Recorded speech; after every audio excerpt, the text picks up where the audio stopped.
لدما ترکیه خو آماده دکت بو هلبجارتنین پیش وقت سروکاتی و پرلمانی ل 24 ویمه بربجارین اپوزیسیون بانک هلبجارتنان خورتر دکن بهیویا سرکفتن بسر سروکمار ترکیه رجب طیب اردوغان اوی بودم 16 سالان ده صلاته دا. پارتیا اپوزیسیونا سرکه ل ترکیه جهپه اوان نکاری سرکفتن بسر اردوغانی لدم 15 سالان بینه مامستای بری فیزیکی 54 سالی محرم اینجا بو سروکاتی ولات دست نشان کرد. اینجا لداوی ترین کمپینا هلبجارتنان در باسی دورا اسکودار یا استانبول بو او دورا هرتم آلیگر و پشگیریا اکپه و اردوغانی بو او دبیجت اردوغانی لدم 16 سالان دا آلوزی پیدا کرینه.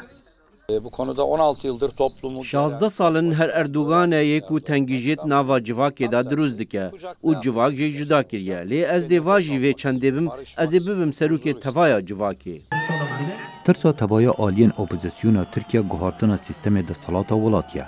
Li referanduma sala 2017 bicihkirina sîstemê serokatiye hate qebûl kirin û bi serkeftina EKP û Erdoganî او سیستم و به اتباع کردن بربجار پارتیا آلیگرا کردان هدف صلاح الدین دمرتاش لدما گوتاره که لسر تلویزیون فرمی یا حکومت ترکیه هاتی بلاف کرن گوت دنگدان بو سروک اردوغان و پارتیا اکپی دی ولاتی بخت دست یک کس دا پشگرین دمرتاش بهیویا آزاد بوناوی و سرکفتنینه ده سالانوی ندیبو ما ایرویدی ام ده کیف خوش بود ایشالله بإذن خودی سبحانه دمرتاش وی درکدی بإذن خودی زاف خوش بود زاف جی کیفا مهات و دلات جی خبر دا انشالله درکوی ناف ما اما کیفا ما بی اما جر کیفو شایی بکن انشالله خوتا خودی و انشالله اما بسر بکبین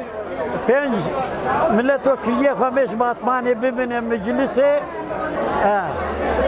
اما بسر بکبین اما 120 ملت وکیلیه درخن بشینه مجلسه سیستم سروکاتی او اردوغان کاری بود کد و پرانیا دستالات بخت دست سروکماری دا.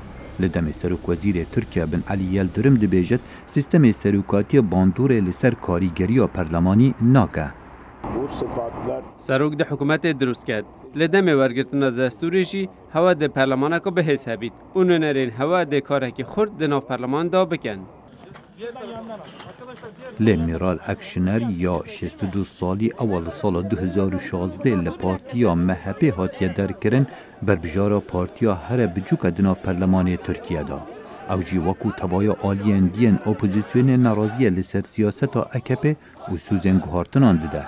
Hedefimiz iktidar olmak. Armanca me gihiştine bi desthilatê heta niha Erdoganî bo xwe lêd xist û bo xwe govend dikir. Lê niha xelkîndin hene. Ji niha pêdat û dê Tirkiya ganû bibînî. Partiya desaladara Tirkiye û Serok Komar ev demeke karî bû helbijartinan li ser pirsên ewlehiyê dikin û alûziyên aboriyên welatî li piştgiha veştîne bi taybet gefên wekû Erdogan dibêjit ji dervey sinûrê Tirkiye. Bilavkirina wêneyên leşkerê Tirkiye li ser sinûrê bajarê Minbicê Erdogan bi serkeftin dibîne. Şu anda Minbic'te. Me çi got rêxistinên terorîst wê ji Minbicê derkevin. Hêzên me dest bi kar kirin. Ev encama karê duristê wan kesa ye ew ên dizanin çawa kar bikin. Roja yekşemba bêt wê bibda rojeka dîrokî li Tirkiye. Tevaya aliyên opozisyonê û desalatê jî geş bînin. Lê biryara dawiye wê ji sindoqên helbijartinan derkevin. Xalid Fettah, Dengê Amerîka.